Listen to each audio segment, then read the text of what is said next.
What's goody, everyone? Welcome back to the channel. Go ahead, pull up a seat. Let's have a little chat, shall we? Rainbow Six Siege. You have seen the best of times. You've seen the worst of times. You've been through a lot, my friend. But never in my time playing R6 did I ever expect Ubisoft to give Siege the MMO treatment and implement a monthly subscription model into their game. I got so much more to dive into, so if you enjoy what you see today, be sure to sub to the channel and let's get right on with it. So during the Operation New Blood reveal, we got hit with some balancing, a remaster of the recruits, which who the hell even asked for this? But the biggest issue that's got me steaming more than a teapot past the boiling point is the fact that amongst this nothing burger of a season, we got smacked with a subscription-based model for R6, and my god, are people not happy about this. Oh no, oh no. Guys, I don't think you know why I'm laughing so hard at this, okay? It's because the people that normally go to these majors are diehard R6 fans, right? Like, they've been playing for a long time, they're passionate about the comp scene, they're passionate about the game. So for them to go there, pay money, and then be like, oh dude, I wonder what they're gonna show during New Blood. And then they get this, your initial purchase wasn't enough, okay? You guys aren't buying the cosmetics. Maybe this will entice you a little bit more. And it's no surprise to me why this is blowing up in their face the way it is right now. It does not surprise me.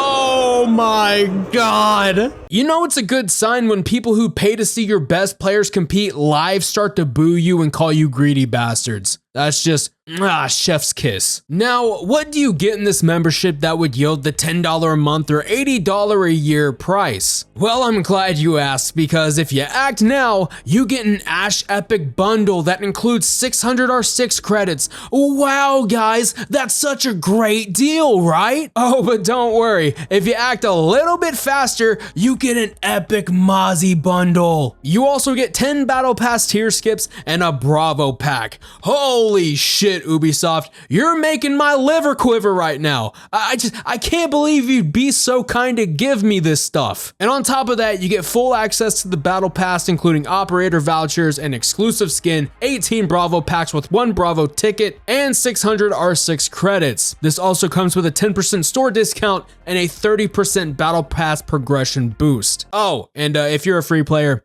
you don't earn jack shit, my friend. Yeah, it's only the premium battle pass that'll be available when season 2 comes out at the time of me recording this video. I say that because I know for a fucking fact that I'm gonna upload this tomorrow on Monday and then Ubisoft's gonna post a change. I feel it. I'm in utter disbelief. I really am. Because when companies go out of their way to do something like this, it really just screams to me, hey, we're running low on money and we need some help. That, or they're really just trying to run the community's pockets dry. I mean, for fuck's sake, look at how many transactions are available to you on the store right now. There are so many bundles, weapon skins, cosmetics that if they were to reasonably price this shit, I don't think there would be a need for a membership. I really don't. Okay, let me calm down a little bit, all right? Because some people are saying that there could be a healthy means of implementing memberships into games. And you know, while it's been done before, look at the games who have had them done and do it pretty well. Fortnite has the crew subscription for $12 a month that gives you access to cosmetics, the battle pass on day 1, 1,000 V-Bucks, and even the premium pass to Rocket League at the time of me recording this. Keep in mind though, Fortnite is free to play. Dota has Dota Plus. For just $4 a month, you get additional features and various quality of life improvements. Dota is free to play as well. Well, what about WoW or even GTA 5? They aren't free to play games. All right, yeah, because I've seen at least one of these games be mentioned in the conversation, so let's go ahead and talk about it. World of Warcraft has almost 20 years worth of content that becomes available to you once you subscribe to it. That $15 a month for the subscription is justified if you love MMOs, and I think it's a fantastic deal when you crunch the amount of hours you'll get out of it. Now, GTA 5 is probably the more extreme end of corporate greed, considering they paraded this corpse in the street for almost 10 years at the median $60 price tag before slamming us with a subscription model that could be considered pay to win or even pay to progress. But you know where I'll give it the benefit of the doubt? It's got a lot of content to offer, and they'll even slide you some free games for signing up. You know, now that I mention it, I wouldn't even be making this fucking video if Ubisoft did what Rockstar did with GTA Plus and be like, hey, if you become an R6 member, we'll slide you, I don't know, Rainbow Six Vegas as a thank you gift from us, or something in that realm of getting what you pay for. But if you take every game that I mentioned, look at what they offer, and then compare that to Siege, Year 9 Season 2, or just Year 9 in general, there's literally nothing here to make me inclined to subscribe, unless you're a player who bought a console or PC just to play this game, and you prefer this over everything that's currently out. Not to mention that Siege costs $20 right now. But you know what? Maybe things aren't as bad as they seem, you know what I mean? So let's go ahead and actually talk about the rest of the stuff in the season to see if my opinion will change. Starting off, it's a positive. We have nerfs for Solace and Fenrir, which are desperately needed. For Solace, you can't use her ability in the droning phase, your ability lasts for 10 seconds, and you have to be closer to sea traps in the goggles. Thank fuck for that, because Solace was so annoying to fight against. Maybe Solace will still be annoying, but I think these changes were definitely needed regardless. For Fenrir, the biggest takeaway I saw is that the amount of dread mines he has been decreased to 1, and they're no longer bulletproof. Moving on from that, we have some small stuff like players that have a clearance level of 25 and 2-factor authentication enabled get access to the market immediately. We're getting a new game mode called Attrition that makes previously selected operators unavailable for the rest of the game. Sounds pretty cool in my opinion. The Recruit Remaster. Oh boy, here we go. They renamed the recruits to Striker for the attackers and Sentry for the defenders. They are 2 speed, 2 armor ops that allow you to take in gadgets from their respective sides, but what pisses off a lot of people is that you can no longer stack a full team of recruits, and they literally strip away guns from the recruits to force you into a certain play style when this big blocky bastard didn't even have one. So with all things considered, does this change my opinion? No.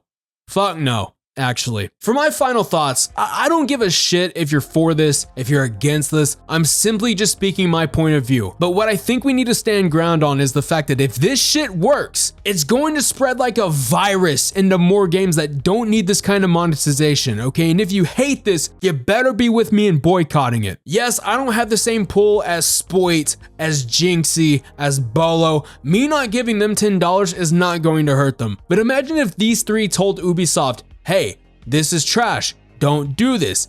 This decision would be reversed before any of us could even blink. Now, is this hurting their current average player numbers? No, not at all. At least not right now. You know, they had a 24-hour peak of 80,000 by the time I'm recording this, 64,000 players right now, at least on PC. A lot of the PC player base and even the console fans are probably not gonna give a fuck about this, to be fair. But I do think it's worth mentioning that if you don't want subscription-based services in your games, especially the paid ones, you better stand on business and not even partake in this game, or at least partake in the subscription. The only reason in my head that I can think of as to why they would do something like this, you know, outside of the obvious hit they took on Skull and Bones, they're never gonna financially recover from that. I think it's because when you try to find a game that can do it better than Siege, there really isn't one. And this is just my personal opinion.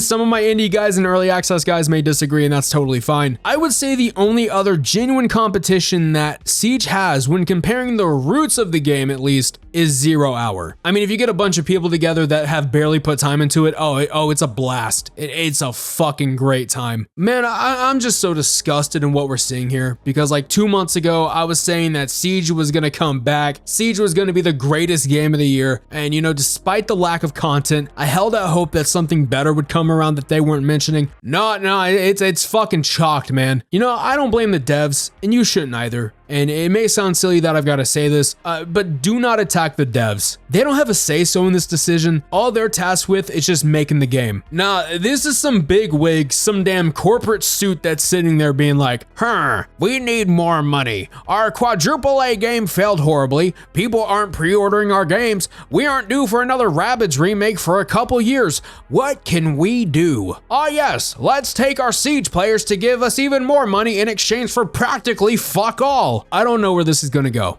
I don't know if Ubisoft is crafting a ChatGPT level response at the moment, or if they decided just to turn off their monitors and ignore the public outcry. All I hope for at the end of the day is that this membership thing just turned out to be a huge joke, and that Siege can come back with better content. I think that's all I can ask for. And that's all the players can ask for. But now I turn the mic to you. Let me know down below what you think about Rainbow Six Siege's membership. And while you're down there, be sure to smash that like button and monetize that sub button also YouTube can show you my content free of charge. And I want to give a major shout out to the current members of the channel who invested their money in the right place. Thank you all so much for the continued support. I deeply appreciate it. This is Sir Blackout signing off to, well, if you want to find out, that'll be $10 a month, please. Later.